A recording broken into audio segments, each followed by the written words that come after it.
Bom, gente, bom dia. Hoje é nossa aula de história. Eu já vou começar a trabalhar o livro de vocês, mesmo você não tendo um livro, não se preocupe.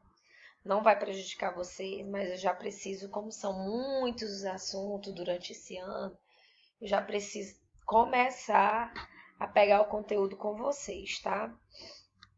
Então, nosso conteúdo é falando sobre a chegada da República, das oligarquias, ou seja, a chegada da República ao Brasil.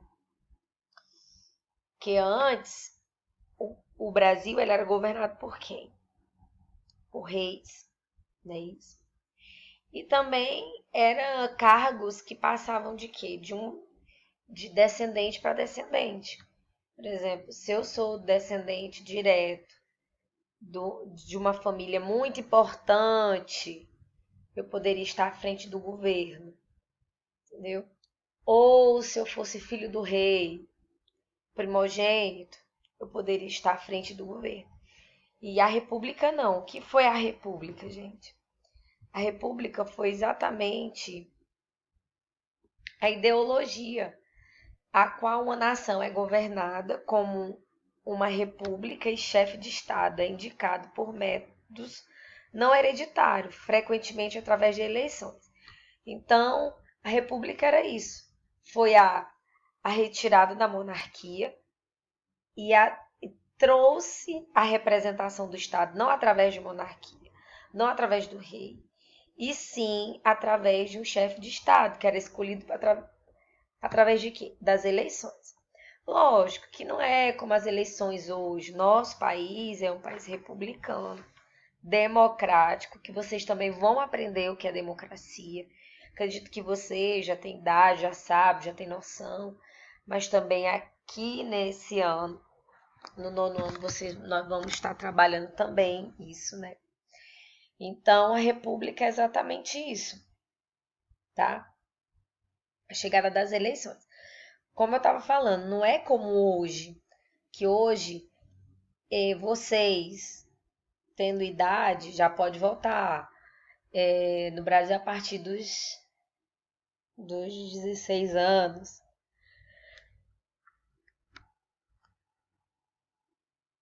já pode estar votando, né? Então, não era como agora. Lógico, as mulheres, quando surgiu o republicanismo, que foi a chegada da República no Brasil, mulheres não votavam, não, gente. Pobre não votava. E nem. Não era qualquer pessoa, né? Eram homens e da elite. Não era assim também, não. Tá? Vocês também vão estar por dentro disso aí. Final do século XIX.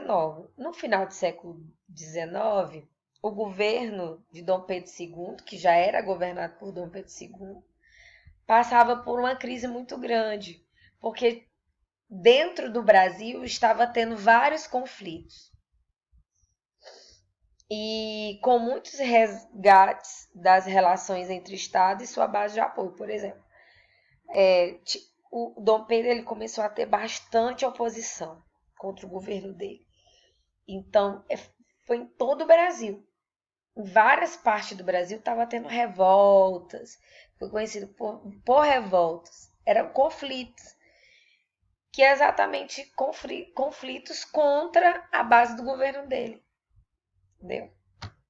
Então, a oposição do governo imperial por conta do trabalho escravo, ou seja, uma parte, não é todo mundo, uma parte das pessoas queria que acabasse a escravidão, fosse abolida. E a base do governo de Dom Pedro era o que? Era escravista. Tá? Teve também conflitos entre o imperador e a Igreja Católica. Ou seja, ele e a Igreja começaram a se desentender. Lógico que a Igreja naquela época, a Igreja Católica, ela tinha um poder político muito grande. Entendeu? Que chegava a interferir nas relações ou nas ideias do rei, entendeu? Alguns militares não concordavam também com o governo do Dom Pedro e começaram a se rebelar. E em 1888, com a abolição da escravatura, degradou aos grandes fazendeiros proprietários de escravos, ou seja, desagradou, desculpa. Ou seja, gente, tinha uma base, tinha uma pequena parte que queria que estava pressionando Dom Pedro para acabar com a escravidão. Até porque na Inglaterra, a Inglaterra teve influência muito grande com relação a isso, porque a Inglaterra ela pressionava muito o Brasil para acabar com a escravidão. E muita gente começou a pegar essa ideia, mas não era grande parte das pessoas. Era um grupo de pessoas que começaram a pressionar Dom Pedro II, entendeu?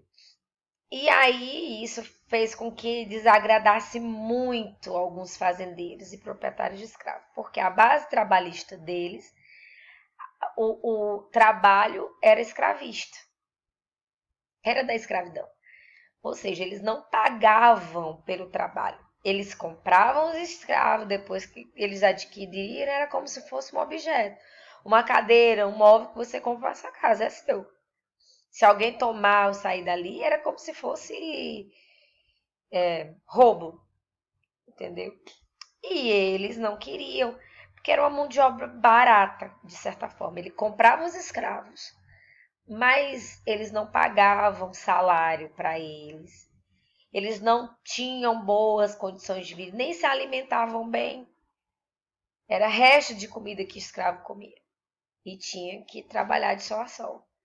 Isso desagradou muito os fazendeiros. E quem tinha, por exemplo, quem é que tinha muito escravo? Dono de minerador, dono de minério e fazendeiros. Eles eram os que tinham mais escravos. E isso não chegou a agradar muito.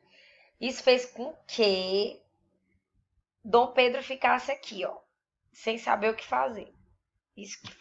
Isso fez com que agravasse ainda mais o fim da monarquia.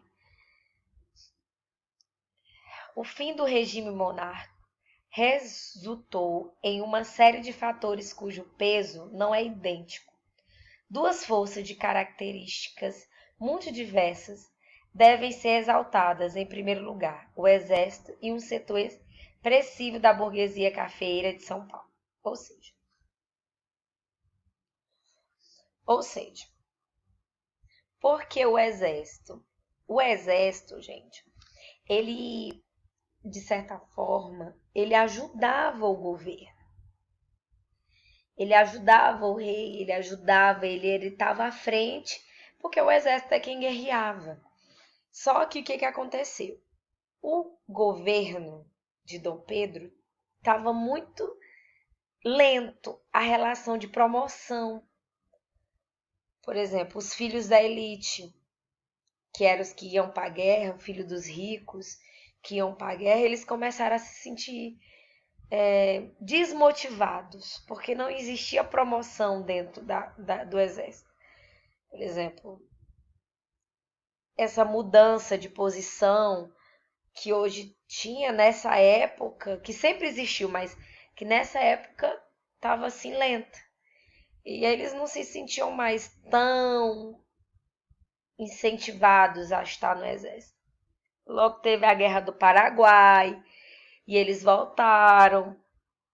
O exército teve muito conflito entre o governo e o exército.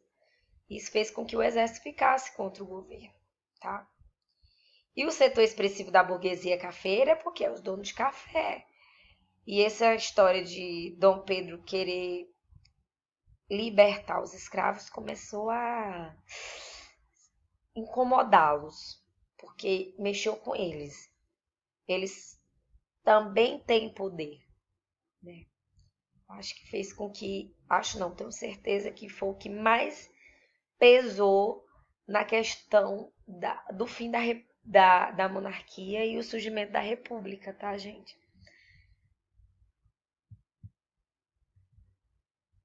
Quanto à abolição, as iniciativas do imperador no sentido de extinguir gradualmente o sistema escravista. Ele não fez assim, eu vou acabar de uma vez. Não.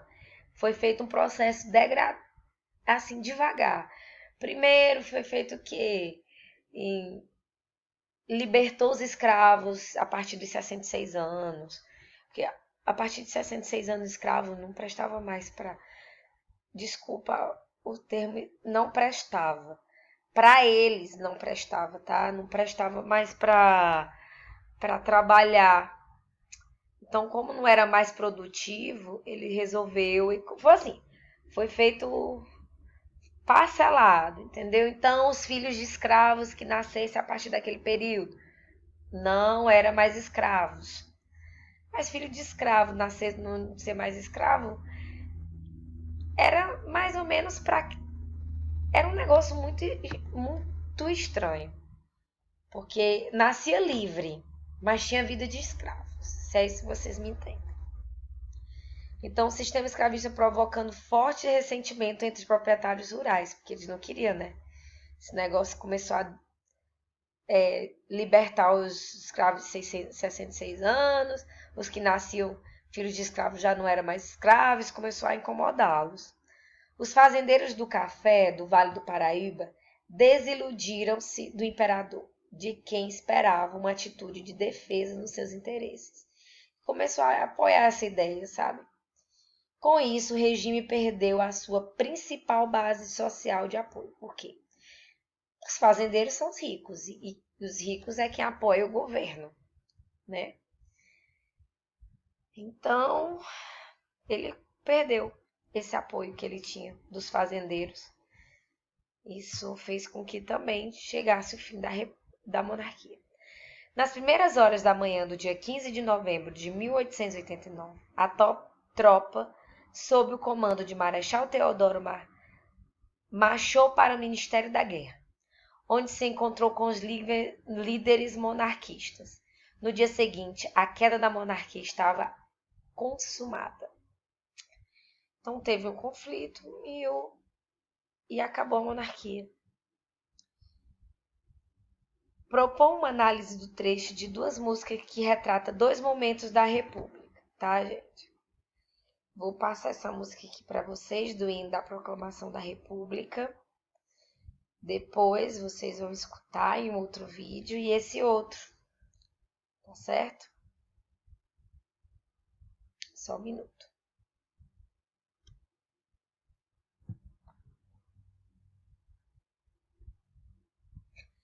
Perguntas que podem nortear a discussão. Em que momento histórico essa música foram compostas? Isso aqui eu quero que vocês escutem a música, dois hinos diferentes. Em que momento histórico elas foram compostas? O que a letra quer passar? Que tipo de sentimento? Identificar a diferença de sentimentos, de realidade, sonho que constam na música que tem como ponto comum a República Brasileira, tá? Vocês podem estar pesquisando isso aí, passando para mim depois. Os anos de consolidação da República. A República da Espada, e a República das Oligarquias, tá? A República da Espada foi no momento que os militares tiveram bastante influência nos primeiros anos de República. Marechal Deodoro da Fonseca, Marechal Floriano Peixoto eram os representantes do governo militar na primeira fase da República. Foram os militares que conseguiram derrubar a República Monárquica. E a República das Oligarquias já foi o momento em que os militares já não eram os representantes, tá? Não estavam à frente do governo. E sim o quê? Teve as eleições, presidente Prudente foi o primeiro a se eleger e era um representante da elite. Ou seja, era um fazendeiro, gente influente, enfim. Eu vou estar explicando para vocês os dois momentos diferentes, que com mais calma, mais tranquilidade, falar a cada representante o que aconteceu, como foi que ocorreu essas repúblicas, com mais calma, tá? Primeiro eu vou passar aquelas atividades para vocês da música, quero que vocês façam.